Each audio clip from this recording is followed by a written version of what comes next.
എന്നെ ഇൻട്രൊഡ്യൂസ് ചെയ്യാം. ഞാനിപ്പോ സെൻട്രൽ യൂണിവേഴ്സിറ്റി ഓഫ് ഹൈദരാബാദില് MSc ബയോടെക്നോളജി ഫസ്റ്റ് ഇയർ ആണ്. പിന്നെ എന്റെ ഗ്രാജുവേഷന്റെ കാര്യം പറയുകയാണെന്നുണ്ടെങ്കിൽ ഞാൻ എന്റെ ഗ്രാജുവേഷൻ കംപ്ലീറ്റ് ആക്കിയിട്ടുള്ളത് ഡൽഹി യൂണിവേഴ്സിറ്റിയുടെ അണ്ടറിലുള്ള മിറാണ്ട ഹൗസ് കോളേജിൽ നിന്നും BSc ഹോണേഴ്സ് സോളജിയിലാണ്. സോ ഇന്ന് ഞാൻ ഈ ഒരു സെഷനിലൂടെ വിചാരിക്കുന്നത് എന്തെന്ന് വെച്ചാൽ ഇന്ത്യയിലെ ഏറ്റവും പ്രീമിയർ ആയിട്ടുള്ള ഇൻസ്റ്റിറ്റ്യൂഷൻസിനെ കുറിച്ചിട്ട് ഒരു ധാരണ കൊടുക്കുക. പിന്നെ UG നമുക്ക് ഒരുപാട് സ്കോളർഷിപ്സ് അവൈലബിൾ ആയിട്ടുണ്ട്. സോ ആ ഒരു കാര്യങ്ങളും നിങ്ങൾക്ക് പറഞ്ഞു തരിക എന്നുള്ളതാണ്. സോ എന്റെ ഒരു ജേണിയെ കുറിച്ച് സ്റ്റാർട്ട് ചെയ്യുകയാണെന്നുണ്ടെങ്കിൽ ഞാൻ പറഞ്ഞു ഞാൻ എന്റെ ഗ്രാജുവേഷൻ കംപ്ലീറ്റ് ആക്കിയിട്ടുള്ളത് മിറാണ്ട ഹൗസ് കോളേജിൽ നിന്നാണ്. സോ ആ ഒരു ജേണി പറയുകയാണെന്നുണ്ടെങ്കിൽ ഞാൻ 10th കഴിഞ്ഞ് 11th സ്റ്റാൻഡേർഡിൽ പഠിക്കുമ്പോഴാണ് ഞാൻ ഈ ഒരു കോളേജിനെ കുറിച്ച് അറിയുന്നത്. സോ ആ ഒരു സമയത്ത് എനിക്ക് ഒരു കാര്യം ക്ലിയർ ആയിരുന്നു, എന്താ മെഡിക്കൽ അല്ലെങ്കിൽ പ്രൊഫഷണൽ ആയിട്ടുള്ള കോഴ്സുകൾക്ക് പോകണ്ട, ഡിഗ്രി പ്യുവർ സയൻസ് എടുക്കുക, പിന്നെ റിസർച്ച് അല്ലെങ്കിൽ ഒരു അസിസ്റ്റന്റ് പ്രൊഫസർ എന്നുള്ള ഒരു റൂട്ട് എനിക്ക് ക്ലിയർ ആയിരുന്നു. അപ്പൊ പിന്നെ ഏതൊരു ഇൻസ്റ്റിറ്റ്യൂഷനിൽ പഠിക്കണം എന്നുള്ള ഒരു ചിന്ത വന്ന സമയത്താണ് ഞാനൊരു ന്യൂസിലൂടെ ഈ ഒരു കോളേജിനെ കുറിച്ച് കേൾക്കുന്നത്. അപ്പോ ആ ഒരു സമയത്ത് ഞാൻ ഈ കോളേജിനെ കുറിച്ച് കേട്ടപ്പോൾ മിറാണ്ട ഹൗസ് എന്ന് പറയുന്നത് ഒരു വിമൻസ് ഓൺലി കോളേജാണ്. സോ എന്നെ അത് ഭയങ്കര അത്ഭുതപ്പെടുത്തി. കാരണം നമുക്കറിയാം ഒരു NIRF റാങ്കിങ് എന്ന് പറഞ്ഞിട്ടുള്ള ഒരു റാങ്കിങ് ഉണ്ട്. എല്ലാ ഇയറും ഒരു യൂണിവേഴ്സിറ്റി റാങ്കിങ് വരും. സോ ഈ ഒരു national institute of ranking framework പ്രകാരം 5 വർഷത്തോളമായിട്ട് ഈ ഒരു കോളേജിന് ഇന്ത്യയിൽ നമ്പർ 1 ആണ്. സോ അത് എന്നെ ഭയങ്കര അത്ഭുതപ്പെടുത്തി. ഒരു വിമൻസ് ഓൺലി കോളേജിന് 5 വർഷമായിട്ട് ഇന്ത്യയിലെ നമ്പർ 1 കോളേജാണ്. സോ ഞാൻ +1 പഠിക്കുന്ന സമയത്ത് ആ ഒരു കോളേജിനെ കുറിച്ചിട്ട് കൂടുതൽ കാര്യങ്ങൾ നോക്കി. അപ്പൊ എനിക്ക് മനസ്സിലായി ഇത് യൂണിവേഴ്സിറ്റി ഓഫ് ഡൽഹിയുടെ അണ്ടറിൽ വരുന്ന കോളേജാണ്. ഇതുപോലെ വേറെയും ഒരുപാട് കോളേജ് ഉണ്ട്. ഹിന്ദു കോളേജാണ് ഇപ്പോൾ കറന്റ്ലി നമ്പർ 1 ആയിട്ടുള്ളത്.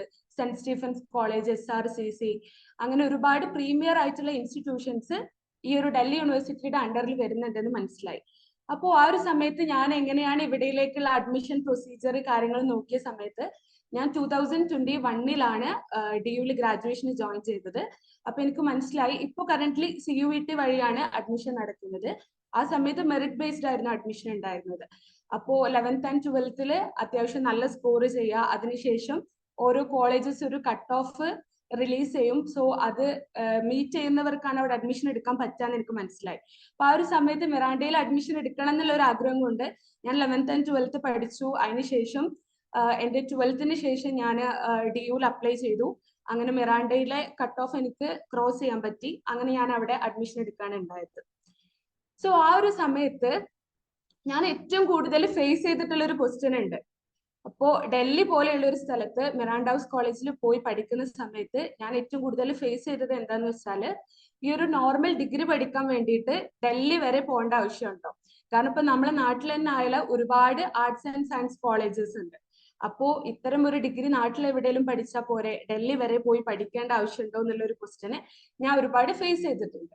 സോ അങ്ങനെയുള്ള ഒരു സമയത്താണ് ഈ ഒരു വൈ സെൻട്രൽ യൂണിവേഴ്സിറ്റീസ് എന്ന് പറഞ്ഞിട്ടുള്ള ഒരു ക്വസ്റ്റ്യൻ പ്രസക്തമാകുന്നത്. സോ എന്താണ് ഈ ഒരു central universities? So central university എന്ന് പറയുന്ന സമയത്ത് കേന്ദ്ര സർവകലാശാല. സോ ഇത് സെൻട്രൽ ഗവൺമെന്റ് നേരിട്ട് നടത്തുന്ന യൂണിവേഴ്സിറ്റികളാണ്. സോ ഇത്തരം യൂണിവേഴ്സിറ്റികളുടെ പ്രത്യേകത എന്തെന്ന് വെച്ചാൽ ഇവർക്ക് ഫണ്ടിങ് കിട്ടുന്നത് UGC അല്ലെങ്കിൽ നമ്മളെ ഗവൺമെന്റ് ഓഫ് ഇന്ത്യ നേരിട്ടാണ് ഇത്തരം ഇൻസ്റ്റിറ്റ്യൂട്ടിനെ ഫണ്ട് ചെയ്യുന്നത്. സോ അതുകൊണ്ട് തന്നെ നമുക്ക് ഏറ്റവും ടോപ്പായിട്ട് ഇന്ത്യയിലെ ഏറ്റവും നല്ല ഫെസിലിറ്റീസ് കിട്ടേണ്ടത് എന്താണോ അത് നമുക്ക് ഇത്തരം ഇൻസ്റ്റിറ്റ്യൂഷൻസിൽ നിന്ന് കിട്ടുന്നുള്ളതാണ്. കാരണം അവർക്ക് അത്രയും നല്ല ഫണ്ടിങ് ഉണ്ട്. പിന്നെ മെയിൻ ആയിട്ട് നമ്മൾ എടുത്തു പറയേണ്ട ഒരു കാര്യം എന്താന്ന് വെച്ചാൽ ഇപ്പോ ഇത്തരം ഇൻസ്റ്റിറ്റ്യൂഷൻസ് ഇന്ത്യയിലെ പ്രീമിയർ ആയിട്ടുള്ള ഇൻസ്റ്റിറ്റ്യൂഷൻസ് ആണ്. ഇപ്പൊ ഡൽഹി യൂണിവേഴ്സിറ്റി ആയാലും ജവഹർലാൽ നെഹ്റു യൂണിവേഴ്സിറ്റി, ജാമിയ മില്ലിയ ഇസ്ലാമിയ, സോ ഇത്തരം യൂണിവേഴ്സിറ്റികളിൽ നമ്മൾ പോയി പഠിക്കുന്ന സമയത്ത് ഇപ്പോ നമ്മളിപ്പോ അവിടെ ഒരു BSc കഴിഞ്ഞു അല്ലെങ്കിൽ BA കഴിഞ്ഞു. സോ ആഫ്റ്റർ ഗ്രാജുവേഷൻ ഇപ്പോ നമ്മളൊരു ഇന്റർവ്യൂ അറ്റൻഡ് ചെയ്യാൻ പോവുകയാണ് അല്ലെങ്കിൽ ഒരു സെമിനാർ അറ്റൻഡ് ചെയ്യാൻ പോവുകയാണ്. അപ്പൊ ആ ഒരു സമയത്ത് ഒരു DU ഗ്രാജുവേറ്റ് ആണ്, ഒരു JNU ഗ്രാജുവേറ്റ് ആണെന്ന് പറയുന്ന സമയത്ത് നമുക്ക് കിട്ടുന്ന ഒരു സ്റ്റാറ്റസ് ഉണ്ട്. അതൊരു വലിയ കാര്യമാണ്. ഇപ്പോൾ ഇത്തരം യൂണിവേഴ്സിറ്റികളിൽ നമുക്ക് കിട്ടുന്ന ഒരു സ്റ്റാറ്റസ് ഉണ്ട്, നമുക്കൊരു പ്രിവിലേജ് കിട്ടാനുണ്ട്. അതെന്ന് പറയുന്നത് എടുത്തു പറയേണ്ട ഒരു കാര്യം തന്നെയാണ്. പിന്നെ സെൻട്രൽ യൂണിവേഴ്സിറ്റീസിന്റെ അക്കാഡമിക് എക്സലൻസ് പറയുകയാണെങ്കിൽ മെയിൻ ആയിട്ട് എടുത്തു പറയേണ്ട കാര്യമാണ് അവിടുത്തെ ഹൈ ക്വാളിറ്റി എഡ്യൂക്കേഷൻ എന്ന് പറയുന്നത്. കാരണം നമ്മൾ ഈ ഒരു സെൻട്രൽ യൂണിവേഴ്സിറ്റിയിലുള്ള കോഴ്സ് പാറ്റേൺ നോക്കുന്ന സമയത്ത് ഇപ്പോ നമ്മൾ DUവിലായാലും ബാക്കിയുള്ള യൂണിവേഴ്സിറ്റീസിലും കോഴ്സസ് നോക്കിക്കഴിഞ്ഞാൽ ഒരു നോർമൽ ഡിഗ്രിയിൽ നിന്നും മാറിയിട്ട് ഹോണേഴ്സ് ഡിഗ്രിയാണ് DU പോലെയുള്ള സെൻട്രൽ യൂണിവേഴ്സിറ്റീസ് പ്രൊവൈഡ് ചെയ്യുന്നത്. സോ എന്താണ് ഒരു നോർമൽ ഡിഗ്രിയും ഹോണേഴ്സ് ഡിഗ്രിയും തമ്മിലുള്ള വ്യത്യാസം? സോ ഈ ഒരു ഹോണേഴ്സ് ഡിഗ്രി എന്ന് പറയുന്ന സമയത്ത് വളരെ പ്യുവർലി റിസർച്ച് ഓറിയന്റഡ് ആയിട്ടുള്ള ഒരു കോഴ്സ് പാറ്റേൺ ആണ് നമുക്ക് ഇവിടെ ഉണ്ടാവുക. റിസർച്ച് ഓറിയന്റഡ് എന്ന് പറയുന്ന സമയത്ത് ഒരു ഗവേഷണത്തിന് താല്പര്യമുള്ള ഒരു കുട്ടിയാണെന്നുണ്ടെങ്കിൽ ആ കുട്ടിയെ ആ ഒരു ഇൻട്രസ്റ്റ് വളർത്തുന്ന രീതിയിലുള്ള ഒരു കോഴ്സ് പാറ്റേൺ ആണ് നമുക്ക് ഇവിടെ ഉണ്ടാവുക.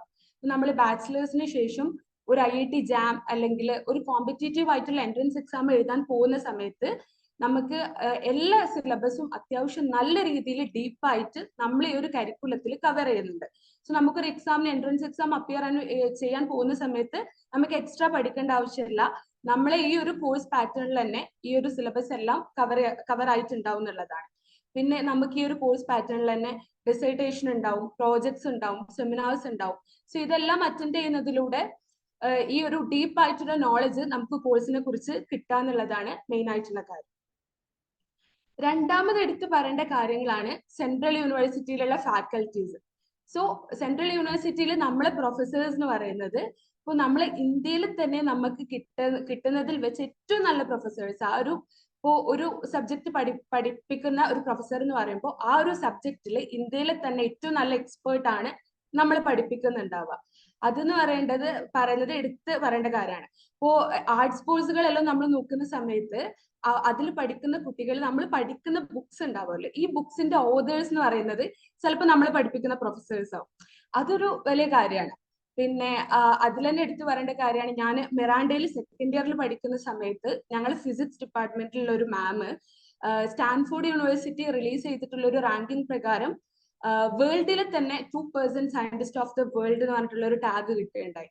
അപ്പോൾ ഇത്രയും നല്ല ടോപ്പ് ആയിട്ടുള്ള ഒരു പ്രൊഫസേഴ്സിന്റെ അണ്ടറിൽ പഠിക്കാൻ പറ്റുക എന്ന് പറയുന്ന സമയത്ത് അതൊരു വലിയ കാര്യമാണ്.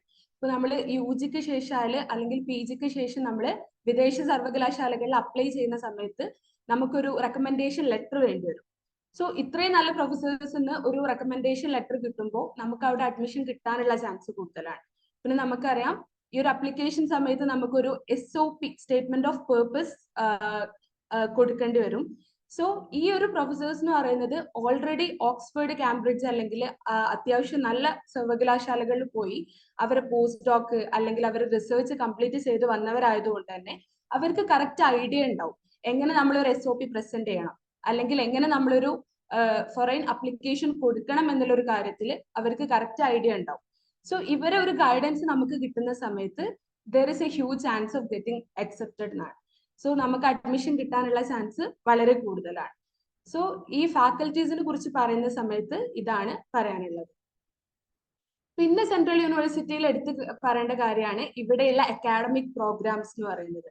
ഇപ്പൊ നമ്മൾ നാട്ടിലുള്ള ഒരു കോളേജിലാണെന്നുണ്ടെങ്കിൽ നമ്മൾ യൂഷ്വലി കേട്ടുവരുന്ന കുറച്ച് കോഴ്സുകളുണ്ട്. ഇപ്പൊ ഡിഗ്രി പ്രോഗ്രാംസ് ആണെന്നുണ്ടെങ്കിൽ BA psychology, BA political science, അല്ലെങ്കിൽ BSc ഫിസിക്സ്, കെമിസ്ട്രി, ഇങ്ങനെ നമ്മൾ യൂഷ്വലി കേട്ടുവരുന്ന ഡിഗ്രി പ്രോഗ്രാംസിൽ നിന്നും മാറി ഒരുപാട് ഡൈവേഴ്സ് ആയിട്ടുള്ള അക്കാഡമിക് പ്രോഗ്രാംസ് ആണ് സെൻട്രൽ യൂണിവേഴ്സിറ്റീസ് പ്രൊവൈഡ് ചെയ്യുന്നത്. ഒരു കുട്ടിയുടെ ഇൻട്രസ്റ്റ് എന്താണോ അതിനനുസരിച്ച് നമുക്ക് ഒരു പ്രോഗ്രാം ചൂസ് ചെയ്യാനുള്ള ഒരു ഫ്രീഡം ഇവിടെ ഉണ്ട്. അത്രയും ഓപ്ഷൻസ് എന്താണ് നമ്മുടെ മുന്നിൽ അവൈലബിൾ ആണ്. ഇപ്പോൾ ഫോർ എക്സാമ്പിൾ പറയുകയാണെന്നുണ്ടെങ്കിൽ HUL തന്നെ MA ocean and atmospheric science എന്ന് പറഞ്ഞിട്ടുള്ള ഒരു കോഴ്സ് ഉണ്ട്. അതുപോലെ തന്നെ പോണ്ടിച്ചേരി യൂണിവേഴ്സിറ്റിയിൽ MA SEAL എന്ന് പറഞ്ഞിട്ടുള്ള ഒരു കോഴ്സ് ഉണ്ട്. ഈ ഒരു കോഴ്സിന്റെ ഒരു പാറ്റേൺ നോക്കുന്ന സമയത്ത് ഫസ്റ്റ് 2 ഇയർ നമ്മൾ പോണ്ടിച്ചേരി യൂണിവേഴ്സിറ്റിയിൽ പഠിച്ചിട്ട് 3ാമത്തെ വർഷം നമ്മൾ എന്ത് ചെയ്യാണ്, യൂണിവേഴ്സിറ്റി ഓഫ് പാരീസിൽ പോവുകയാണ്. പാരീസിൽ പോയിട്ടാണ് നമ്മൾ 3rd ഇയർ കംപ്ലീറ്റ് ആക്കുന്നത്. സോ അങ്ങനെ ഡിഫറെന്റ് കൈൻഡ് ഓഫ് കോഴ്സസ് നമുക്ക് എന്ത് ചെയ്യുന്നുണ്ട്, സെൻട്രൽ യൂണിവേഴ്സിറ്റീസ് പ്രൊവൈഡ് ചെയ്യുന്നുണ്ട് എന്നുള്ളതാണ്. MA ഫ്രഞ്ച്, MA തുർക്കിഷ്, അങ്ങനെ ഡിഫറെന്റ് ലാംഗ്വേജ് കോഴ്സസ് ഉണ്ട്. അപ്പോൾ ഒരു കുട്ടിയുടെ ഇൻട്രസ്റ്റ് എന്താണോ അതിനനുസരിച്ച് നമുക്ക് ചൂസ് ചെയ്യാനുള്ള ഒരു ഫ്രീഡം ഇവിടെ ഉണ്ട് എന്നുള്ളതാണ്. പിന്നെ മെയിൻ ആയിട്ട് പറയുന്ന സമയത്ത് സെൻട്രൽ യൂണിവേഴ്സിറ്റിയിൽ കോൺക്ലേവ്സ്, വർക്ക്ഷോപ്സ്, അങ്ങനെ നമുക്ക് ഡിഫറെന്റ് ആയിട്ടുള്ള വർക്ക്ഷോപ്സും കാര്യങ്ങളും അറ്റൻഡ് ചെയ്യാനുള്ള ഒരു ചാൻസ് ഉണ്ട് എന്നുള്ളതാണ്. ഇപ്പോ എന്റെ യൂണിവേഴ്സിറ്റിയിൽ ഹൈദരാബാദിൽ ഇപ്പോ എന്റെ ഡിപ്പാർട്ട്മെന്റിൽ സ്കൂൾ ഓഫ് ലൈഫ് സയൻസിൽ ഇപ്പോ 2 weeks ആയിട്ട് കണ്ടിന്യൂസ്ലി വർക്ക്ഷോപ്പ് നടന്നുകൊണ്ടിരിക്കുക. അപ്പൊ നമുക്ക് ഈ ഒരു വർക്ക്ഷോപ്പിന് അറ്റൻഡ് ചെയ്യാനുള്ള ഒരു ഭാഗ്യം കിട്ടും. അതിലുള്ള പ്രൊഫസേഴ്സിന് പുറത്തുനിന്ന് വരുന്ന ഇന്റർനാഷണൽ വിസിറ്റിംഗ് പ്രൊഫസേഴ്സ് വരും. സോ അവരോട് ഇന്ററാക്ട് ചെയ്യാനുള്ള ഒരു ഭാഗ്യം കിട്ടും. ഇതെല്ലാം വലിയ ഓപ്പർച്യൂണിറ്റീസ് ആണ്.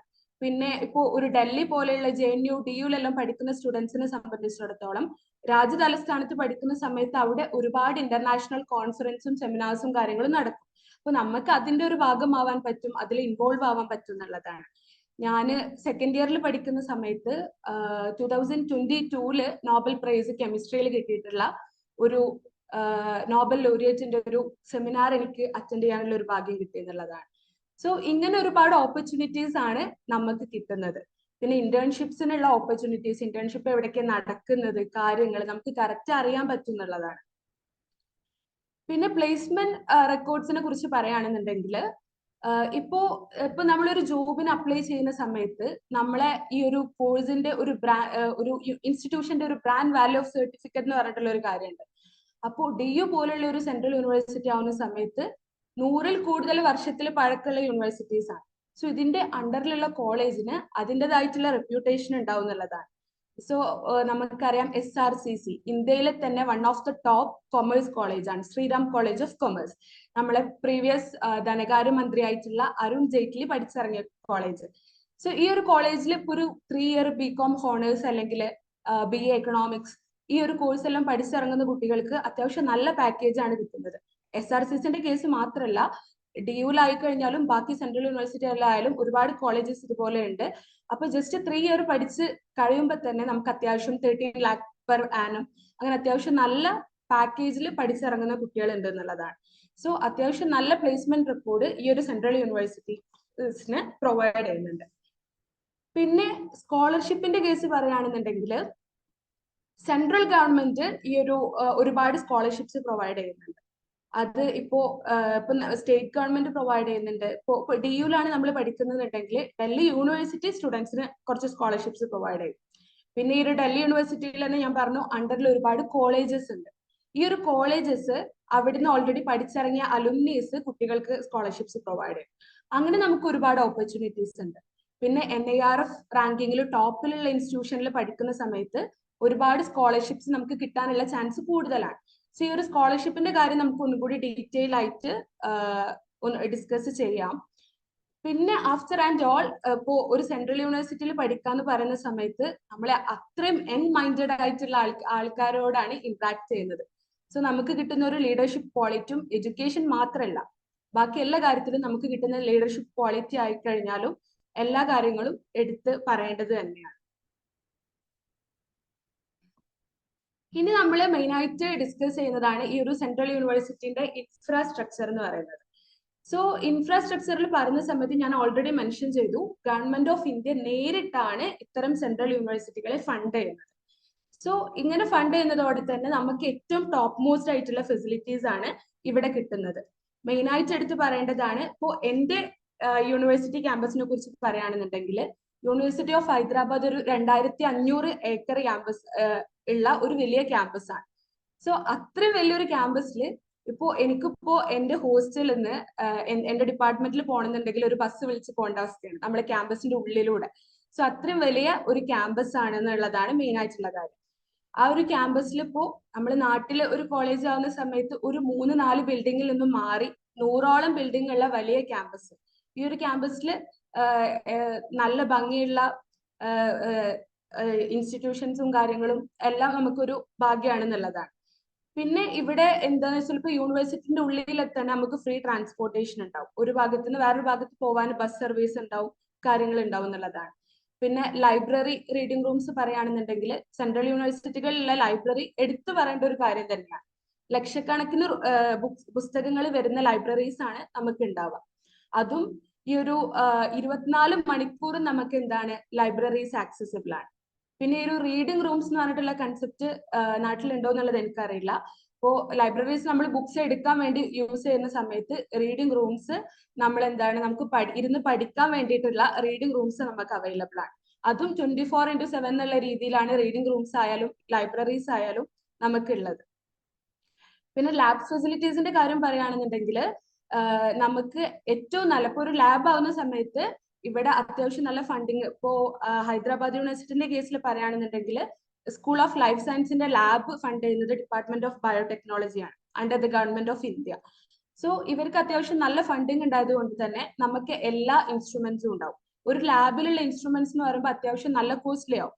സോ ഫണ്ടിങ് ഉണ്ടെങ്കിൽ മാത്രമേ ആ ഒരു ലാബിൽ നല്ല ഇൻസ്ട്രുമെന്റ്സ് ഉണ്ടാവുള്ളൂ.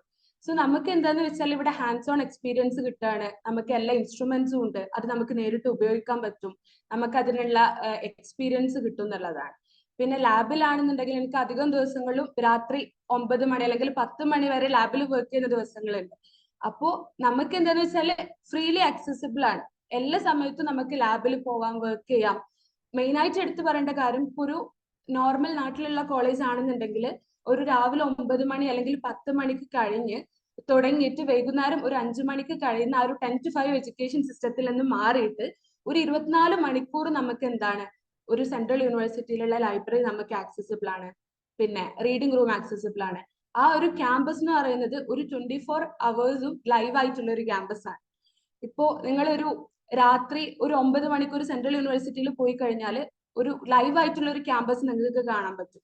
ഒരു ഭാഗത്ത് പൊളിറ്റിക്കൽ ചർച്ചകൾ നടക്കുന്ന ഒരു ടീം ഓഫ് ആൾക്കാർ, ഒരു ഭാഗത്ത് ലൈവായിട്ട് നടക്കുന്ന ബാഡ്മിന്റൺ കോർട്ട്, പിന്നെ എപ്പോഴും ലൈവായിട്ടുള്ള ലൈബ്രറി റൂംസ്, അങ്ങനെ ഫുൾ ടൈം ആക്റ്റീവ് ആയിട്ടുള്ള ഒരു ഓൺ ആയിട്ടുള്ള ക്യാമ്പസ് നിങ്ങൾക്ക് കാണാൻ പറ്റുന്നുള്ളതാണ് മെയിൻ ആയിട്ടുള്ള ഒരു കാര്യം.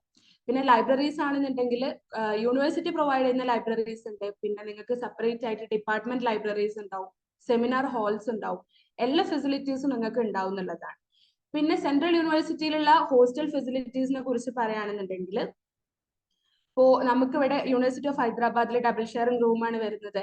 അതിൽ തന്നെ നമുക്ക് ഈ ഒരു ഹോസ്റ്റലിന്റെ ഫീ പറയുകയാണെന്നുണ്ടെങ്കിൽ നമുക്കൊരു 1 yearൽ 1000 rupees ആണ് ഒരു ഹോസ്റ്റൽ ഫീ വരുന്നത്. സോ വൈഫൈ ഫെസിലിറ്റീസ് ഉണ്ട്, നമുക്ക് ഇത്രയും ആക്സസിബിൾ ആയിട്ട് ഏറ്റവും ചെലവ് കുറവിലാണ് നമുക്ക് എന്ത് ചെയ്യുന്നത്, ഇവിടെ ഓരോ സൗകര്യങ്ങളും കിട്ടുന്നു എന്നുള്ളതാണ്.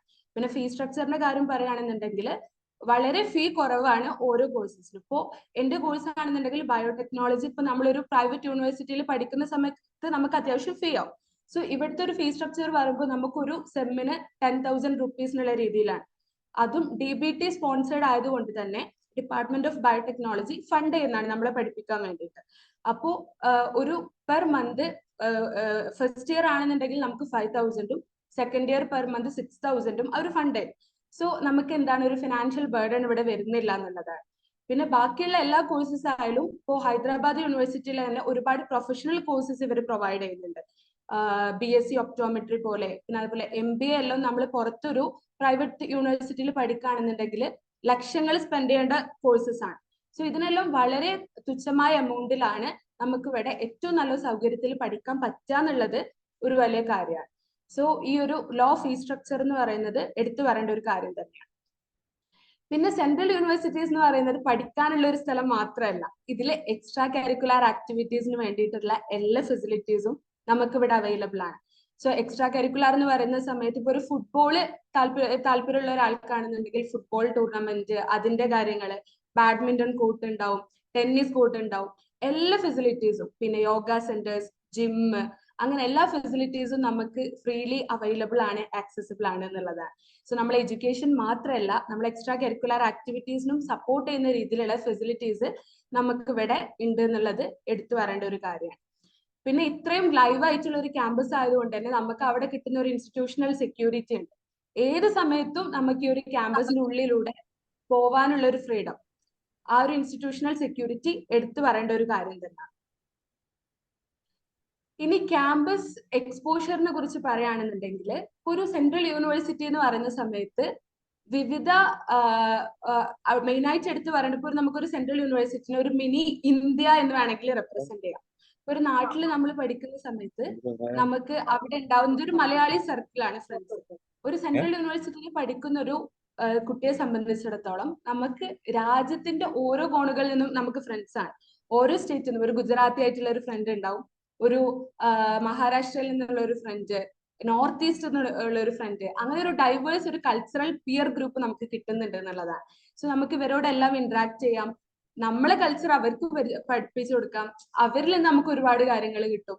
അങ്ങനെയുള്ള ഒരു കൾച്ചറൽ എക്സ്പോഷർ എന്ന് പറയുന്നത് എടുത്തു പറയേണ്ട ഒരു കാര്യം തന്നെയാണ്.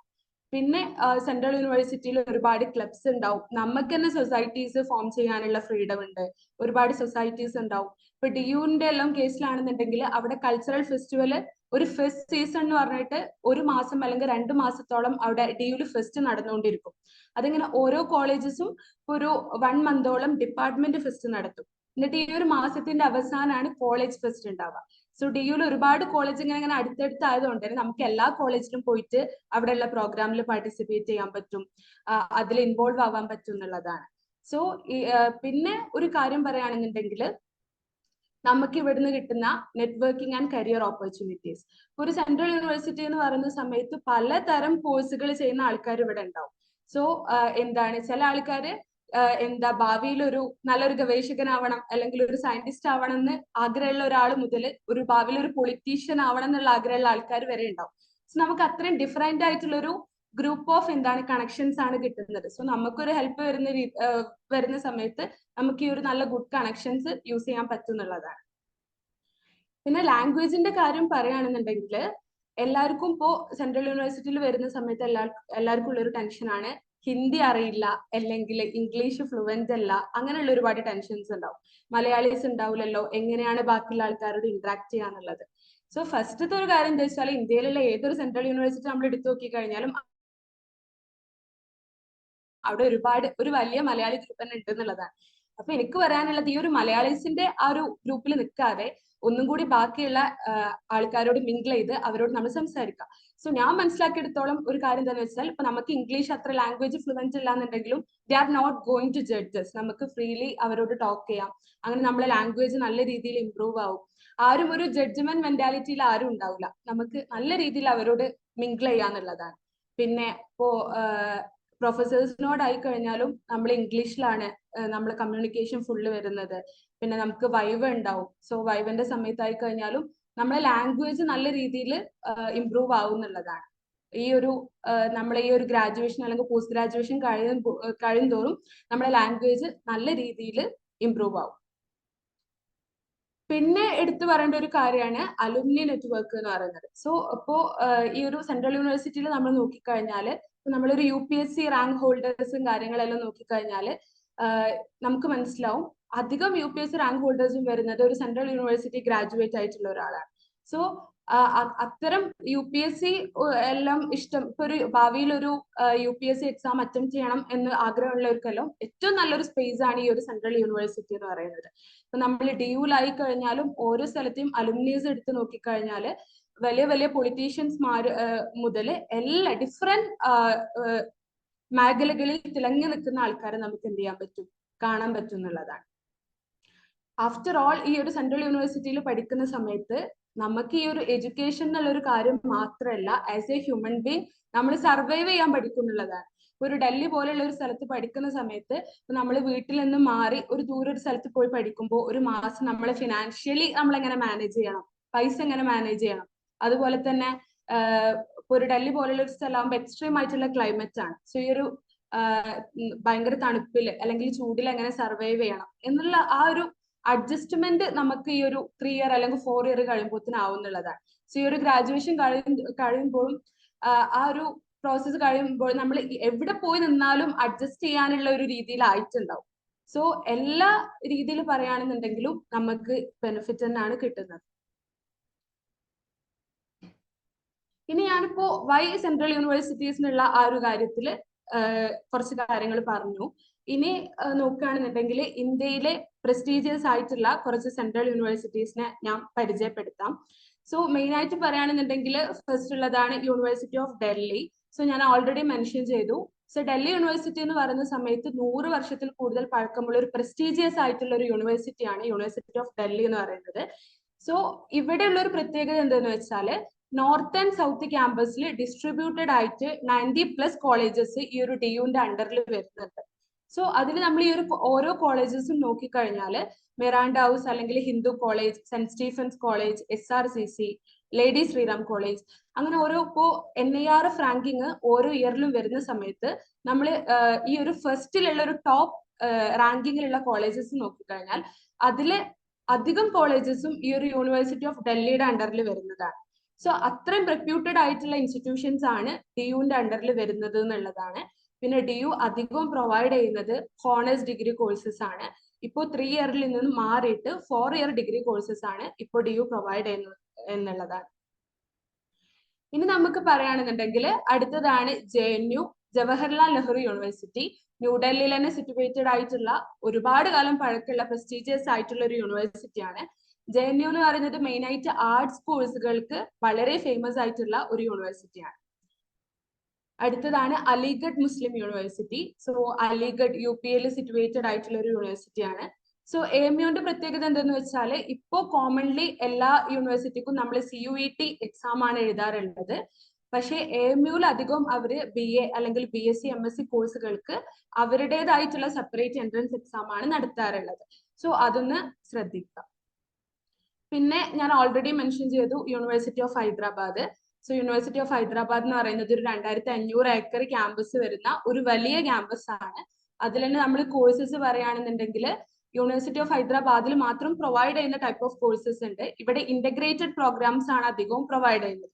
BA MA 5 ഇയർ ഇന്റഗ്രേറ്റഡ് അല്ലെങ്കിൽ BSc MSc 5 year integrated type of courses ആണ് ഉള്ളത്. അപ്പൊ നമ്മളൊരു +2 കഴിഞ്ഞിട്ട് CUET എക്സാം എഴുതിയിട്ട് നമ്മൾ നേരെ ഈ ഒരു 5 ഇയർ ഇന്റഗ്രേറ്റഡ് പ്രോഗ്രാമിനാണ് നമ്മൾ ജോയിൻ ചെയ്യുക.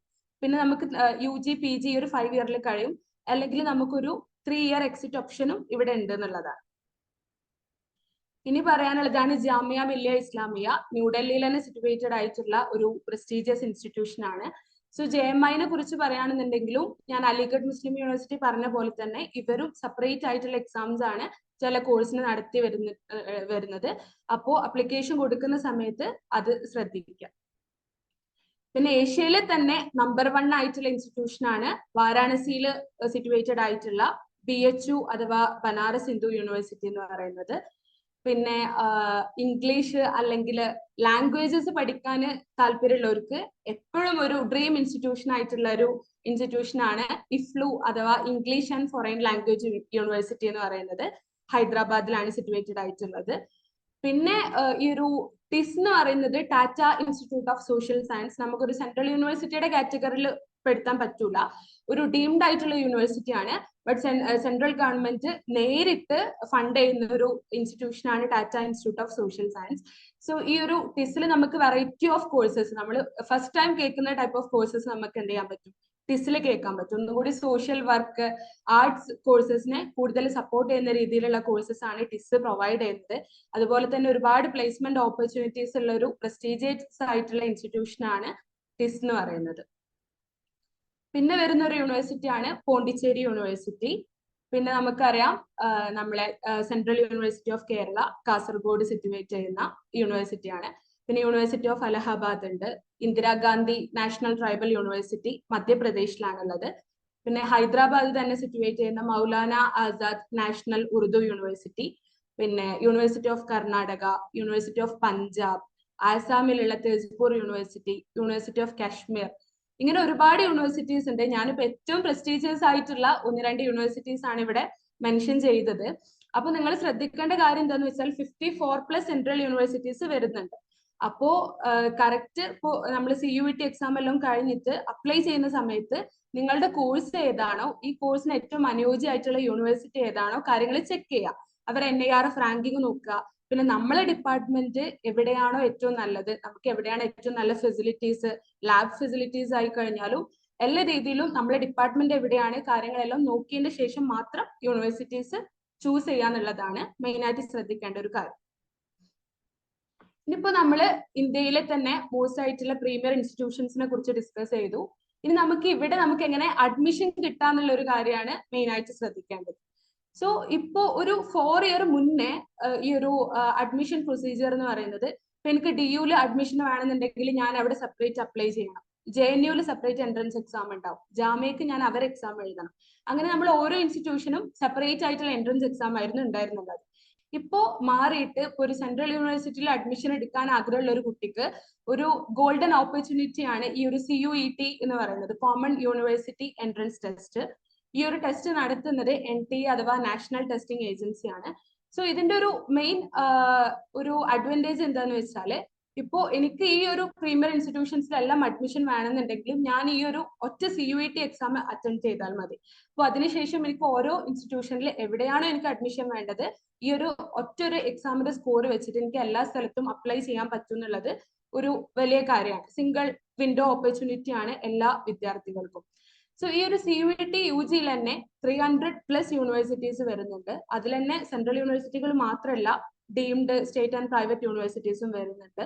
പിന്നെ നമ്മൾ കോഴ്സുകളുടെ കാര്യം പറയുകയാണെന്നുണ്ടെങ്കിൽ BA കോഴ്സസ് ഉണ്ട്, BSc, BBA, BTech, LLB, അതേപോലെ തന്നെ integrated BA MA, BSc MSc programs, അങ്ങനെ ഒരുപാട് വെറൈറ്റി ഓഫ് കോഴ്സസ് ഈ ഒരു CUET-യുടെ അണ്ടറിൽ തന്നെ വരുന്നുണ്ട്. സോ നമുക്ക് എക്സാമിനേഷൻ പാറ്റേൺ പറയുകയാണെന്നുണ്ടെങ്കിൽ ഈ ഒരു CUET-യുടെ എക്സാമിനേഷൻ പാറ്റേൺ ഞാനിപ്പോ അണ്ടർ ഗ്രാജുവേഷന്റെ എക്സാമിനേഷൻ പാറ്റേൺ ആണ് പറയുന്നത്. സോ CUET UG-യിൽ മെയിൻ ആയിട്ട് നിങ്ങൾക്ക് 3 സെക്ഷൻ ആയിട്ടാണ് എക്സാംസ് നടത്താറുള്ളത്. സോ ആ ഒരു ഫസ്റ്റ് സെക്ഷനിൽ നിങ്ങൾക്ക് 13 ലാംഗ്വേജസ് ഉണ്ടാവും. സോ അതിൽ ഒരു ലാംഗ്വേജ് ആണ് നിങ്ങൾ പേപ്പർ അറ്റൻഡ് ചെയ്യേണ്ടത്. പിന്നെ സെക്ഷൻ 2-ൽ ഡൊമൈൻ സബ്ജക്ട്സ്. ഇപ്പോൾ നിങ്ങൾ ഏത് കോഴ്സ് ആണോ ഡിഗ്രി ചെയ്യാൻ ആഗ്രഹിക്കുന്നത് ആ ഒരു ഡൊമൈൻ സബ്ജക്റ്റ് ആണ് നിങ്ങൾ സെക്ഷൻ 2-ൽ അറ്റൻഡ് ചെയ്യേണ്ടത്. സെക്ഷൻ 3-ൽ പിന്നെ നിങ്ങൾക്ക് ജനറൽ ആപ്റ്റിറ്റ്യൂഡ് ടെസ്റ്റ് ആണ് ഉണ്ടാവല്. Verbal ability, reasoning type of questions ആണ് സെക്ഷൻ 3-ൽ ഉണ്ടാവുക. സോ അപ്ലിക്കേഷൻ കൊടുക്കുന്ന സമയത്ത് എല്ലാവർക്കും ഒരു കൺഫ്യൂഷൻ ഉള്ള പാർട്ടാണ് ഇത്. സെക്ഷൻ 1-ൽ ഏത് ലാംഗ്വേജ് എഴുതും, അല്ലെങ്കിൽ സെക്ഷൻ 2-ൽ ഏത് സബ്ജക്റ്റ് ആണ് എഴുതേണ്ടത് എന്നുള്ളത്. സോ നിങ്ങൾ എന്താ ചെയ്യേണ്ടത് എന്ന് വെച്ചാൽ CUET-ന്റെ ഒഫീഷ്യൽ വെബ്സൈറ്റിൽ കയറിയിട്ട് അതിൽ പാർട്ടിസിപ്പേറ്റിംഗ് യൂണിവേഴ്സിറ്റീസ് ഉണ്ടാവും. സോ അതിൽ നിങ്ങൾ ഓൾറെഡി നമുക്കൊരു ധാരണ ഉണ്ടാവുമല്ലോ ഏതെല്ലാം യൂണിവേഴ്സിറ്റിയിലെ ഏതെല്ലാം കോഴ്സസ് ആണ് എനിക്ക് ചെയ്യേണ്ടത് എന്നുള്ളത്. സോ സെപ്പറേറ്റ് ഓരോ യൂണിവേഴ്സിറ്റിയുടെ വെബ്സൈറ്റിലും കയറിയിട്ട് അവര് ഓരോ പേപ്പറും, ഇപ്പോ ഫോർ എക്സാമ്പിൾ ഡൽഹി യൂണിവേഴ്സിറ്റിയിൽ നിങ്ങൾക്ക് BSc ഫിസിക്സ് ആണ് ചെയ്യേണ്ടത് എന്നുണ്ടെങ്കിൽ കറക്റ്റ് DUന്റെ സൈറ്റിൽ പറഞ്ഞിട്ടുണ്ടാവും. സെക്ഷൻ 1-ൽ നിങ്ങൾ ഒരു ലാംഗ്വേജ് എഴുതണം. സെക്ഷൻ 2-ൽ ഫിസിക്സ്, കെമിസ്ട്രി, മാത്തമാറ്റിക്സ് ഈ ഒരു 3 സബ്ജക്റ്റ് ആണ് എഴുതേണ്ടത്. Section 3 general aptitude test attempt ചെയ്യണം എന്നുള്ളത്. സോ ഓരോ കോഴ്സ് മാറും തോറും ഇത് ഈ ഒരു സെക്ഷൻ 2-ൽ എഴുതേണ്ട സബ്ജക്ട്സ് മാറും എന്നുള്ളതാണ്. സോ ആ ഒരു കാര്യം നോട്ടീസ് ചെയ്യാം. എന്നിട്ട് അതിനനുസരിച്ച് അപ്ലിക്കേഷൻ കൊടുക്കാം. പിന്നെ CUET എക്സാം എന്ന് പറയുന്നത് കമ്പ്യൂട്ടർ ബേസ്ഡ് ആയിട്ടുള്ള ടെസ്റ്റ് ആണ് ഉണ്ടാവാറുള്ളത്. പിന്നെ ഒരു 1 അവർ ഉള്ള ഒരു എക്സാം ആണ് ഉണ്ടാവുക. അതിൽ തന്നെ ഒരു കുട്ടിക്ക് മാക്സിമം 6 സബ്ജക്ട്സ് അറ്റംപ്റ്റ് ചെയ്യാനുള്ള ഒരു അവസരം ഉണ്ട് എന്നുള്ളതാണ്. പിന്നെ ഒരു എക്സാമിനേഷൻ പാറ്റേൺ പറയുമ്പോൾ പൊതുവെ ഒരു പ്രീവിയസ് പാറ്റേൺ വെച്ചിട്ട് 50 ക്വസ്റ്റ്യൻസ് ആണ് ഉണ്ടാവല്. അതിൽ നെഗറ്റീവ് മാർക്കിംഗ് സിസ്റ്റം ഉണ്ട്. നിങ്ങൾക്ക് കറക്റ്റ് ആൻസർ ആവുമ്പോൾ +5ഉം ഇൻകറക്റ്റ് ആവുന്ന സമയത്ത് -1 സ്കോർ ആണ് കിട്ടാറുള്ളത്. സോ ഇതാണ് ഒരു CUET-യുടെ എക്സാമിനേഷൻ പാറ്റേൺ എന്ന് പറയുന്നത്. ഇനി നമുക്ക് മെയിൻ ആയിട്ട് ഇപ്പൊ നമ്മൾ CUET എക്സാമിനെ കുറിച്ച് ഡിസ്കസ് ചെയ്തു, സെൻട്രൽ യൂണിവേഴ്സിറ്റീസിനെ കുറിച്ച് ഡിസ്കസ് ചെയ്തു. ഇനി നമുക്ക് എന്ത് ചെയ്യാം, സ്കോളർഷിപ്പിലേക്ക് കടക്കാം. സോ സ്കോളർഷിപ്പിന്റെ കാര്യം പറയുന്ന സമയത്ത് ഈ ഒരു പ്യുവർ സയൻസിൽ അല്ലെങ്കിൽ ഒരു പ്യുവർ ആർട്സ് ആൻഡ് സയൻസ് കോഴ്സസിൽ ഡിഗ്രി ചെയ്യുന്ന കുട്ടികൾക്ക് ഒരുപാട് സ്കോളർഷിപ്സ് പ്രൊവൈഡ് ചെയ്യുന്നുണ്ട്. അത് ഗവൺമെന്റ് സ്കോളർഷിപ്സ് മാത്രമല്ല, പ്രൈവറ്റ് ആയി കഴിഞ്ഞാലും ഒരുപാട് സ്കോളർഷിപ്സ് നമുക്ക് എന്താണ് അവൈലബിൾ ആണ് എന്നുള്ളതാണ്. സോ ഈ ഒരു ഗവൺമെന്റ് സ്കോളർഷിപ്സിന്റെ കാര്യം പറയുന്ന സമയത്ത് ഈ ഒരു സൈറ്റ് www.scholarship.gov.in എന്ന് പറഞ്ഞിട്ടുള്ള ഒരു സൈറ്റിൽ കയറുക. സോ ആ ഒരു സൈറ്റിൽ കയറി കഴിഞ്ഞാൽ നമുക്ക് അവൈലബിൾ ആയിട്ടുള്ള state and government scholarships almost എല്ലാ സ്കോളർഷിപ്സും ഈ ഒരു സൈറ്റിൽ ഉണ്ടാവും എന്നുള്ളതാണ്. സോ ഞാനിതിൽ ഇമ്പോർട്ടന്റ് ആയിട്ടുള്ള കുറച്ച് സ്കോളർഷിപ്സ് മാത്രമാണ് ഇവിടെ ഡിസ്കസ് ചെയ്യുന്നത്. സോ അതിൽ ഫസ്റ്റ് പറയുകയാണെന്നുണ്ടെങ്കിൽ ഇൻസ്പയർ ഷീ എന്ന് പറഞ്ഞിട്ടുള്ള സ്കോളർഷിപ്പ് ആണ്. സോ ഇൻസ്പയർ ഷീ ഫെലോഷിപ്പ് എന്ന് പറയുന്നത് ഇന്ത്യയിലെ തന്നെ ഏറ്റവും പ്രസ്റ്റീജിയസ് ആയിട്ടുള്ള ഒരു ഫെലോഷിപ്പ് ആണ്. സോ ഇൻസ്പയർ ഷീ എന്ന് പറയുന്ന സമയത്ത് ഒരു ക്ലാസ് 12 ബോർഡ് എക്സാമിൽ ടോപ്പ് 1% ഉള്ള കുട്ടികൾക്ക്, അല്ലെങ്കിൽ all India level entrance exam JEE NEET പോലുള്ള എക്സാമിൽ ടോപ്പ് 10,000-ൽ വരുന്നവർക്കാണ് ഈ ഒരു ഇൻസ്പയർ ഷീ അപ്ലിക്കേഷൻ കൊടുക്കാൻ പറ്റുക, എലിജിബിൾ ആയിട്ടുള്ളത്. അതിലും നമ്മളെ ബാച്ചിലേഴ്സ് ഫിസിക്സ്, കെമിസ്ട്രി, അതേപോലെ ബേസിക് സയൻസ് ഡിഗ്രീസ് ആവണം എടുത്തിട്ടുണ്ടാവേണ്ടത്. പിന്നെ KVPY സ്കോളേഴ്സ് അല്ലെങ്കിൽ NTSC അല്ലെങ്കിൽ ഇന്റർനാഷണൽ ഒളിമ്പ്യാഡ് എല്ലാം കിട്ടിയ സ്റ്റുഡൻസിനും ഈ ഒരു ഇൻസ്പയർ ഷീക്ക് അപ്ലൈ ചെയ്യാനുള്ള ഒരു ഓപ്പർച്യൂണിറ്റി ഉണ്ട് എന്നുള്ളതാണ്. സോ ഇൻസ്പയർ ഷീ കിട്ടുന്ന ഒരു കുട്ടിക്ക് ബെനിഫിറ്റ് എന്താന്ന് വെച്ചാൽ, ഇപ്പോൾ നമുക്ക് ഒരു 3 ഇയർ പ്രോഗ്രാം ആണെന്നുണ്ടെങ്കിൽ ബാച്ചിലേഴ്സിൽ നമുക്ക് പെർ ഇയർ 80,000 ആണ് ഒരു സ്കോളർഷിപ്പ് എമൗണ്ട് എന്ന് പറയുന്നത്. ഇത് നമ്മളെ PG പോസ്റ്റ് ഗ്രാജുവേഷന്റെ സമയത്തും ഈ ഒരു സ്കോളർഷിപ്പ് കണ്ടിന്യൂ ആവും. പിന്നെ ഇൻസ്പയർ ഷീ ഏറ്റവും ഇമ്പോർട്ടന്റ് ആയിട്ടുള്ള ഒരു സ്കോളർഷിപ്പ് ആണ്, ഒരിക്കലും മിസ് ചെയ്യരുത്. കാരണം എന്താണെന്ന് വെച്ചാൽ ഇപ്പൊ നമ്മൾ PG കഴിഞ്ഞിട്ട് PhDക്ക് അപ്ലൈ ചെയ്യുന്ന സമയത്ത് ഇൻസ്പയർ ഫെലോസിന് ലാറ്ററൽ എൻട്രി ഉണ്ട്, അങ്ങനെ കുറെ കാര്യങ്ങളുണ്ട്. സോ ഇൻസ്പയർ വളരെ ഇമ്പോർട്ടന്റ് ആയിട്ടുള്ള ഒരു സ്കോളർഷിപ്പാണ്. ഇനി രണ്ടാമതായി പറയുകയാണെന്നുണ്ടെങ്കിൽ KCSTE പ്രതിഭ സ്കോളർഷിപ്പ്. ഇത് കേരള ഗവൺമെന്റ് പ്രൊവൈഡ് ചെയ്യുന്ന ഒരു സ്കോളർഷിപ്പാണ് KCSTE എന്ന് പറയുന്നത്. സോ ഇത് എനിക്ക് എന്റെ ഗ്രാജുവേഷന്റെ സമയത്ത് കിട്ടിയ ഒരു സ്കോളർഷിപ്പാണ്. സോ ഇതിൽ ഒരു ക്രൈറ്റീരിയ പറയുന്നത് എന്തെന്ന് വെച്ചാൽ നമ്മൾ ഹയർ സെക്കൻഡറി എക്സാമിനേഷനിൽ മോർ ദാൻ 90% മാർക്സ് ഉണ്ടാവുക. പിന്നെ നമ്മൾ ഒന്നിക്ക് ഒരു 3 ഇയർ അല്ലെങ്കിൽ 4 ഇയർ ഡിഗ്രിക്ക് അഡ്മിഷൻ എടുത്തിട്ടുണ്ടാവണം. അപ്പോൾ നമുക്ക് ഈ ഒരു സ്കോളർഷിപ്പിലൂടെ കിട്ടുന്നത് PG കഴിഞ്ഞത് വരെ, ഇപ്പൊ UG കാണുന്നുണ്ടെങ്കിൽ നമുക്ക് 54,000ഉം പോസ്റ്റ് ഗ്രാജുവേഷന്റെ സമയത്ത് 1 lakhും ആണ് നമുക്ക് ഈ ഒരു സ്കോളർഷിപ്പിൽ അവർ സ്കോളർഷിപ്പ് എമൗണ്ട് ആയി തരുന്നത് എന്നുള്ളതാണ്. സോ പ്രതിഭ സ്കോളർഷിപ്പ് കേരള ഗവൺമെന്റ് കൊടുക്കുന്ന ഒരു സ്കോളർഷിപ്പാണ്. സോ ഇതെല്ലാം പ്യുവർലി മെറിറ്റ് ബേസ്ഡ് ആയിട്ടുള്ള സ്കോളർഷിപ്പാണ്. മെറിറ്റ് മാർക്കിനനുസരിച്ചിട്ടാണ് ഇവർ കുട്ടികളെ ചൂസ് ചെയ്യുന്നത്. പിന്നെയുള്ള ഒരു സ്കോളർഷിപ്പാണ് പോസ്റ്റ് മെട്രിക്. ഇത് ഓൾമോസ്റ്റ് എല്ലാവർക്കും അറിയുന്ന ഒരു സ്കോളർഷിപ്പാണ്. മൈനോറിറ്റി കമ്മ്യൂണിറ്റി OBC വിഭാഗത്തിലെല്ലാം വരുന്നവർക്ക് കിട്ടുന്ന ഒരു സ്കോളർഷിപ്പാണ്. നമ്മളെ പ്രീവിയസ് ഫൈനൽ എക്സാമിനേഷനിൽ 50% മാർക്ക് വേണം. പിന്നെ ആനുവൽ ഫാമിലി ഇൻകം ലിമിറ്റ് എന്ന് പറയുന്നത് 2.5 lakh ആണ്. പിന്നെ ഹയർ എഡ്യൂക്കേഷൻ സ്കോളർഷിപ്പ് ഉണ്ട്. സോ ഇത് ഫസ്റ്റ് ഇയർ ഡിഗ്രി സ്റ്റുഡൻസ് കേരളത്തിലുള്ള ആർട്സ് ആൻഡ് സയൻസ് കോളേജസിൽ പഠിക്കുന്നവർക്കാണ് കിട്ടുക. ഇത് നമുക്ക് UG സമയത്ത് 54,000ഉം PGയിൽ 1 lakhും ആണ് സ്കോളർഷിപ്പ് എമൗണ്ട് എന്ന് പറയുന്നത്. പിന്നെ വരുന്ന ഒരു സ്കോളർഷിപ്പാണ് സെൻട്രൽ സെക്ടർ സ്കോളർഷിപ്പ്. സോ ഇത് നമ്മൾ ക്ലാസ് 12 ബോർഡ് എക്സാമിനേഷനിൽ നമുക്ക് 80%-ൽ മുകളിൽ മാർക്ക് ഉണ്ടെന്നുണ്ടെങ്കിലാണ് നമുക്ക് ഈ ഒരു സ്കോളർഷിപ്പിന് അപ്ലൈ ചെയ്യാൻ പറ്റുക. പിന്നെ ഒരു റെഗുലർ ആയിട്ടുള്ള ഡിഗ്രി കോഴ്സിന് ജോയിൻ ചെയ്തിട്ടുണ്ടാവണം. പിന്നെ AICTE റെക്കഗ്നൈസ്ഡ് ആയിട്ടുള്ള ഒരു ഇൻസ്റ്റിറ്റ്യൂഷനിലാവണം നമ്മൾ പഠിച്ചിട്ടുണ്ടാവേണ്ടത്. പിന്നെ നമ്മളെ സ്കോളർഷിപ്പ് എമൗണ്ട് എന്ന് പറയുന്നത് അണ്ടർ ഗ്രാജുവേഷന്റെ സമയത്ത് നമുക്ക് 30,000ഉം പോസ്റ്റ് ഗ്രാജുവേഷന്റെ സമയത്ത് 40,000ഉം ആണ് നമ്മുടെ സ്കോളർഷിപ്പ് എമൗണ്ട് എന്ന് പറയുന്നത്. സോ പിന്നെ വരുന്ന ഒരു സ്കോളർഷിപ്പാണ് PMRF എന്ന് പറയുന്നത്. സോ PMRF എന്ന് പറയുന്നത് പ്രൈം മിനിസ്റ്റർ റിസർച്ച് ഫെലോഷിപ്പ് എന്ന് പറയും. സോ ഈ ഒരു സ്കോളർഷിപ്പ് ഞാനിവിടെ മെൻഷൻ ചെയ്യാൻ കാരണം ഇത് നമ്മളെ UGന്റെ സമയത്തുള്ളതല്ല, PhDന്റെ സമയത്ത് നമുക്ക് കിട്ടുന്ന ഒരു ഫെലോഷിപ്പാണ്. സോ ഇത് അത്രയും ഇമ്പോർട്ടന്റ് ആയിട്ടുള്ള ഒരു ഫെലോഷിപ്പ് ആയതുകൊണ്ടാണ് ഞാനിപ്പോൾ ഇത് ഇവിടെ മെൻഷൻ ചെയ്യുന്നത്. കാരണം പ്രൈം മിനിസ്റ്റർ നേരിട്ട് തരുന്ന ഒരു ഫെലോഷിപ്പാണ് PMRF എന്ന് പറയുന്നത്. സോ ഇത് PhD സ്റ്റുഡൻസ്, ഇന്ത്യയിലെ തന്നെ ടോപ്പ് ഇൻസ്റ്റിറ്റ്യൂട്ട്സിൽ പഠിക്കുന്ന PhD സ്റ്റുഡൻസിനാണ് ഈ ഒരു സ്കോളർഷിപ്പ് കിട്ടല്. സോ ഇത് നമ്മൾ അപ്ലൈ ചെയ്യുന്ന സമയം നമ്മൾ UG 4 ഇയർ ആണെന്നുണ്ടെങ്കിൽ ഫൈനൽ ഇയറിൽ, അല്ലെങ്കിൽ PG നമ്മളെ സെക്കൻഡ് ഇയറിൽ ഒരു സയൻസ് റിലേറ്റഡ് ആയിട്ടുള്ള ഫീൽഡിൽ ഡിഗ്രി PG ചെയ്യുന്ന കുട്ടികൾക്കാണ് ഇത് അപ്ലൈ ചെയ്യാൻ പറ്റുക.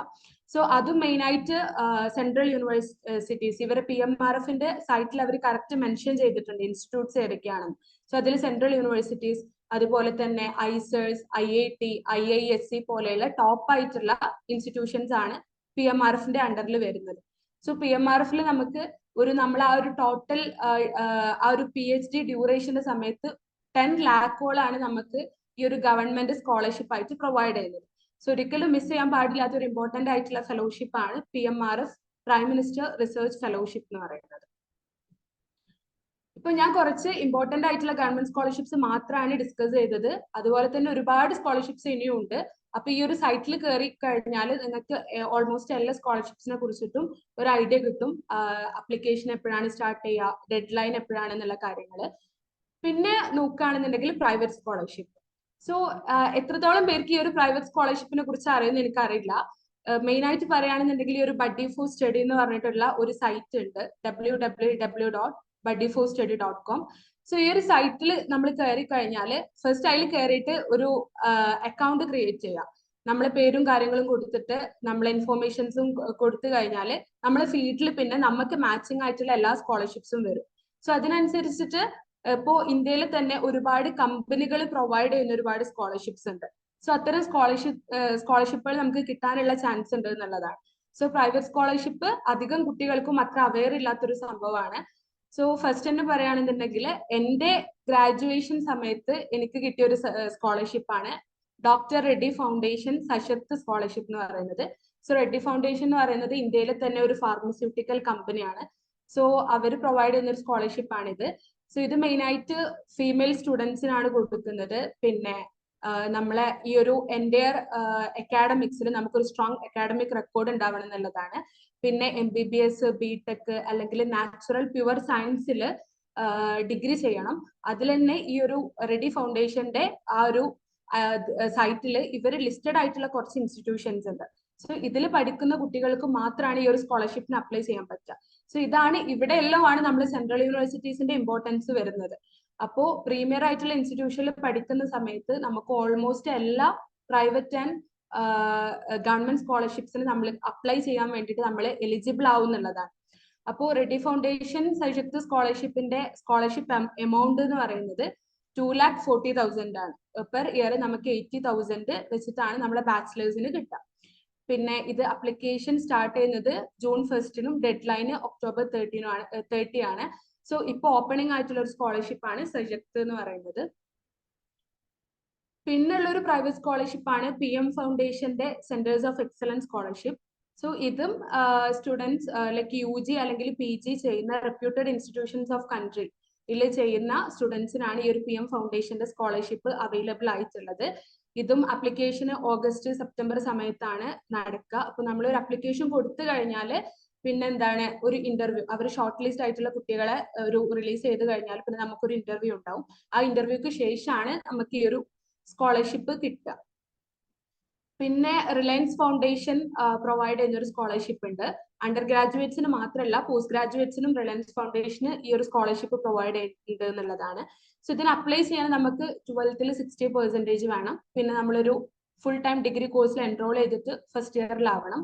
പിന്നെ ഇതിന്റെ ഇൻകം ലിമിറ്റ് വരുന്നത് 15 lakh ആണ് പെർ ആനം. പിന്നെ ഈ ഒരു റിലയൻസ് ഫൗണ്ടേഷൻ സ്കോളർഷിപ്പിൽ നമുക്കൊരു അപ്ലൈ ചെയ്ത് കഴിഞ്ഞാൽ പിന്നെ നമുക്കൊരു മെയിൽ വരും. അപ്പോൾ ഒരു ആപ്റ്റിറ്റ്യൂഡ് ടെസ്റ്റ് നമ്മൾ എന്ത് ചെയ്യണം, എഴുതേണ്ടതായിട്ടുണ്ട്. ഈ ഒരു എക്സാമിന് ശേഷമാണ് അവർ കുട്ടികളെ സെലക്ട് ചെയ്യുന്നത്. സോ ഇതിൽ നമുക്ക് അപ് ടു 2 lakhs ആണ് ബെനിഫിറ്റ്സ് ആയിട്ട് വരുന്നത്. പിന്നുള്ള ഒരു സ്കോളർഷിപ്പ് ആണ് L'Oréal India for young women in science scholarship എന്ന് പറയുന്നത്. സോ ഇതിന്റെ എലിജിബിലിറ്റി എന്ന് പറയുന്നത് ഫീമെയിൽ സ്റ്റുഡൻസ് സയൻസ് റിലേറ്റഡ് ആയിട്ടുള്ള ഫീൽഡിൽ ഡിഗ്രി ചെയ്യുന്ന പെൺകുട്ടികൾക്കാണ് ഈ ഒരു സ്കോളർഷിപ്പിന് അപ്ലൈ ചെയ്യാൻ പറ്റുക. ക്ലാസ് 12 ബോർഡ് എക്സാമിൽ നമുക്ക് 85% മാർക്സ് ഉണ്ടാവണം. പിന്നെ ഇൻകം ലിമിറ്റ് എന്ന് പറയുന്നത് 6 lakh ആണ് പെർ ആനം വരുന്നത്. പിന്നെ നമുക്ക് ഈ ഒരു സ്കോളർഷിപ്പ് വഴി കിട്ടുന്ന എമൗണ്ട് എന്ന് പറയുന്നത് 62,500 ആണ്.